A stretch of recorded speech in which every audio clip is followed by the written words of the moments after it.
এটা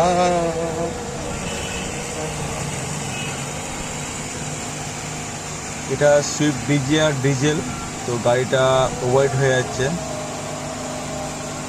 তো প্রথমে তোমার দেখাচ্ছি যে এর ভিতরে কুলেন্ট পুরো একদম, মানে কুলেন্ট তো নেই অ্যাকচুয়ালি, পড়ে গেছে সব রাস্তাতেই। তো এই যে জল দেওয়া হয়েছে রেডিয়েটর জলটা পুরো একদম ওভারফ্লো হয়ে যাচ্ছে। তো গাড়ি প্রচণ্ড হিট হচ্ছে। তো হিট হওয়ার কারণ তোমাদের দেখাবো। তো দেখে মনে হচ্ছে যেন গাড়ির হেড গ্যাসকেট কেটে গেছে, কিন্তু না, কাটেনি। তো এত পরিমাণ হিট, সেটা দেখলে বুঝতে পারছো দেখে। তো পুরো একদম জল ফেলে দিচ্ছে।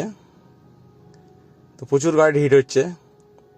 তো এত হিট হচ্ছে, এটা ছোট্ট একটা কারণ, কিন্তু দেখে মনে হচ্ছে অনেক বড় একটা বিষয় হয়ে গেছে, হেড গ্যাসকেট কেটে গেছে, কিন্তু কাটেনি হেড গ্যাসকেট। সেটা তোমাদের দেখাচ্ছি কি হয়েছে এই বিষয়টা। এর মধ্যে যে ওয়াটার পাম্প ফিটিং আছে, সেই ওয়াটার পাম্পটা যে ব্লেড আছে, ব্লেডটা খুলে গেছে। তো তোমাদের সেটা দেখাই, দেখালে বুঝতে পারবে যে এই হচ্ছে ওয়াটার পাম্প।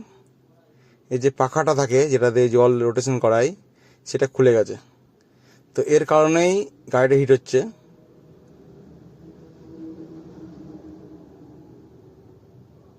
এটার কারণেই গাড়ি হিট হচ্ছে গাড়িটা।